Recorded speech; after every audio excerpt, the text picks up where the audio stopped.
Fala galera do canal Tênis Club, tudo bom com vocês? Robson aqui, mais um vídeo de palpites e análises para o tênis. Coisas muito interessantes nessa sexta-feira, 7 de novembro de 2025. Vamos trazer análise dos principais torneios nesse vídeo. Se você não sabe do que esse canal se trata, aqui a gente fala de tênis todo dia e também fala de apostas e trader esportivo. Para quem não entende o que eu tô falando, no canal eu tenho um conteúdo informativo, didático, sobre todo esse tipo de análise de mercado, métodos para entrada. Então faz uma maratona nos nossos vídeos. Se você quiser saber um pouco mais e pegar algumas entradas no ao vivo, nosso grupo do Telegram tá na descrição, uma ótima oportunidade para você interagir com a nossa comunidade de pessoas que gostam do tênis, que comentam esse esporte e que também trazem lá bilhetes e entradas no ao vivo, no momento ali pra gente estar fazendo. Às vezes vai todo mundo junto, às vezes um concorda, outro discorda, mas é uma comunidade muito respeitosa. Então o grupo tá no Telegram, adivinha? É de graça, não vou te cobrar nada para você participar. A única coisa que eu peço é para você respeitar todo mundo que tá lá, assim como vão te respeitar. Além disso, o conteúdo que eu faço aqui no YouTube, de análise de vídeo, muitas vezes você não vai concordar com a minha entrada, mas a minha leitura vai te ajudar a pegar uma bet durante o jogo. Ou até mesmo na pré-live, a punter. Então eu preciso que você colabore comigo deixando um like, se inscrevendo nesse canal para eu continuar trazendo esse tipo de conteúdo. Se você for olhar nos últimos 3 meses, tem vídeo meu aqui todo dia falando sobre isso e trazendo notícia de tênis. Sem mais delongas, bora pro que interessa, Djokovic e Hanfmann. Cara, esse jogo aqui, ele tem alguns detalhes que são bem interessantes e que eu quero trazer para vocês aqui. Djokovic, franco favorito, jogando em Atenas, entre aspas, em casa. E o Hanfmann é um tenista que vem lá do quali de Atenas, jogou bastante partida, olha só.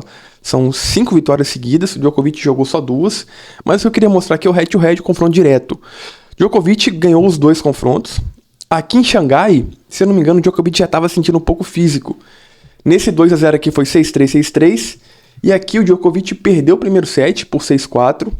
Ganhou o segundo por 7-5 no finalzinho. E ganhou o terceiro por 6-3. Então o jogo deles, apesar do primeiro duelo ter sido um jogo under, com apenas 18 sets, esse daqui foi over. E o que tem me chamado a atenção nesse campeonato é que o Djokovic tem feito primeiros sets bem disputados, mas bem disputados mesmo. Olha essa partida contra o próprio Tabito, o primeiro set foi pro tie break. E a Lorenzo Musetti Corda, outro jogo muito interessante. Qual a circunstância que eu analisaria para vocês nessa partida? O Musetti está disputando vaga na ATP Finals. A última vaga ele está disputando com o Félix Auger-Aliassime e ele precisa ganhar esse jogo para estar no Finals. Só isso. Então existe pressão, mas existe também a situação do jogador querer ganhar. Eu gosto muito de entrar quando o jogador precisa fazer o resultado. Claro que muitas vezes ele sente a pressão e dá aquela famosa pipocada. Só que se a gente for ver as partidas recentes dele, ele tirou o Wawrinka e tirou o Miller, aqui em Atenas mesmo. Eu acho que o Corda tá mais para Wawrinka do que para Miller. É um cara mais habilidoso, tem uma mão melhor. Já o Corda ganhou de 1, 2-1 e ganhou 2-0 o Kekmanovic. Eu acredito que essa odd 1.73 ela é uma odd muito interessante para você entrar no jogador que quer ganhar o jogo, que tem que ganhar. Claro que se nós somos o retrospecto, o jogo tá 2-2, são 4 confrontos, o Musetti nunca ganhou Corda em quadra dura, mas eu acho que nessa circunstância a condição de obrigatoriedade de vitória do Musetti vai impulsionar ele a buscar mais esse resultado do que o Corda. O Corda joga sem pressão, é um lado bom, positivo. Contudo, o Musetti tem o combustível para querer ganhar esse jogo. E entrar nessa odd 1.73 me agrada e não é pouco, tá? Eu acho que eu vou fazer ela sem sombra de dúvida. Lembrando que existe esse disclaimer aí, essa situação entre os dois atletas. Próximo torneio, Mertens na França. Norrie Sonego, Sakshu e Thiem. Também vamos estar fazendo a análise desses jogos. Vamos lá, Norrie contra Sonego. Equilibrado, a gente já esperava essa odd equilibrada, um 9-1 para cada lado. A gente vê o Sonego, o Norrie com bastante rodagem nesse torneio de Mertens. 3 sets contra o Royer, 3 sets contra o Calzax e 3 sets contra o Jacan. Adversários que, na minha opinião, os 3 são piores que o Sonego. Os 3. Claro que o Sonego também tá numa nhaca, né? Aquela coisa de jogos fáceis que ele torna complicado. Ganhou o Altmaier por 2-0, quase perde no finalzinho. Quase foi quebrado no último game de ser sacando pra ficar. Ganhou o Koboli por 2-1, poderia ter ganhado 2-0. E ganhou o Schonski também por 2-1, poderia ter ganhado 2-0. Então o Sonego ele tem essa instabilidade total na vida dele. Contra o Norrie, foram 3 partidas, o Sonego ganhou só em 2019, a gente nem conta isso aqui lá em Monte Carlo, e perdeu em Indian Wells, Estados Unidos, ano passado, e Hong Kong nesse ano, em janeiro, também perdeu por 2-1. Retrospecto do Soneca contra jogadores canhotos, terrível, né? 22% só. Então a gente fica com o pé atrás. Eu queria muito fazer essa bet no Sonego porque eu achei o Norrie cansado nas partidas. Fazendo 3 sets, vindo de um jogo desgastante contra o Alcaraz. Perdeu pro Bacheron aqui lá em Paris, né? Mas jogou 9 games, cara, seguidos. 9 sets seguidos aqui. E jogos bem desgastantes. É uma partida que eu tenho inclinação pra fazer 3 sets. Porque o Sonego entrega muito e o Norrie, que poderia ganhar 2-0, tá cansado. Então o meu pensamento é fazer 3 sets nessa partida. Beleza? Já Etienne contra Saxo, outro jogador extremamente cansado. O Saxo abriu o bico contra o Tabor, sentiu alguma coisa no olho esquerdo, foi examinado durante o jogo. A gente achou que ele ia abandonar e jogar nada, tava cego, mas jogou pra caramba e ganhou o jogo. Mas cansado. Tanto ele quanto o Tabor estavam exaustos no terceiro set.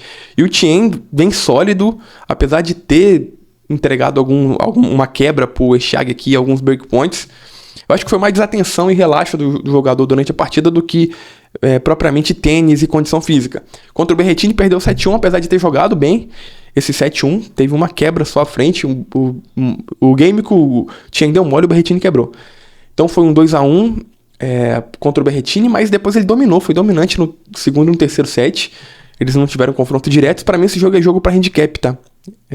O handicap no Etienne, -4, -4,5, talvez até um -5. É jogo para 6-3, 6-2, 6-3, 6-4. Eu acredito que vai ser algo nesse sentido. O handicap de -4,5 é o que mais me agrada. Ok? E nada me surpreende se for um 6-1, 6-2. Depende muito do Saxo, como é que ele vai voltar aí para jogar. Lembrando que ele é um cara novo, né? Ele tem apenas... não é novo não, novo é o Tabor, ele tem 28 anos. Então não é um cara mais tão novo aí, eu acho que vale a pena a gente tentar um handicap ou até um overgames, um undergames nesse set. Tá, handicap pro Etienne e um undergame também na partida pode ser interessante. Ou 2-0, só que 2-0 a odd tá baixa porque o Etienne tá super favorito aqui. Tá pagando 1.17. Finalizando o vídeo, já no Finals, Rybakina e Pegula, Sabalenka e Anisimova. Cara, é a número 5 e a número 6 do mundo, tá? Detalhe do ranking. Head to head, confronto aqui recente. Vou pegar as 5 partidas recentes. Rybakina, Pegula, Rybakina, Pegula, Pegula. Pegula tá ganhando por 3-2. Mas vocês acham que a diferença é tanta pra pagar uma odd aqui 1,44, 2,63? Acho que não. Acho que a Pegula tem mão pra tá incomodando aí a Rybakina. Eu achei que essa odd tava até invertida. Eu tô inclinado a fazer um 3 sets. Por mais que não teve, dos últimos 5 confrontos, só teve um 3 sets aqui. Eu não tinha visto isso. Isso me desanima, hein? Putz, queria fazer um 3 sets, mas confronto entre elas é 2-0 sempre pra alguém. Caraca, aí deu ruim, galera. Poxa vida, a Rybakina tirou a Alexandrova, que entrou de gaiato nessa situação toda. Ganhou da Swiatek de virada. E ganhou da Anisimova de 2-0. Já a Pegula ganhou da Gauff, aquele jogo que a Gauff errou demais. Perdeu pra Sabalenka e ganhou da Pauline já desclassificada. Acho que eu não vou me meter aqui não, cara. Eu queria fazer um 3 sets, mas esse retrospecto aqui de 2-0, 2-0, 2-0, 2-0 já não me agrada muito. Caramba. Pois é, acho que eu não vou fazer não, mas eu acho que é jogo pra Rybakina ganhar mesmo. Mas a 1,44 também não quero fazer na Rybakina, difícil, né? Sabalenka e Anisimova, 1,40 na Sabalenka, 2,75 na Anisimova. Confronto direto, deu Sabalenka, Anisimova, Sabalenka, Anisimova, Sabalenka.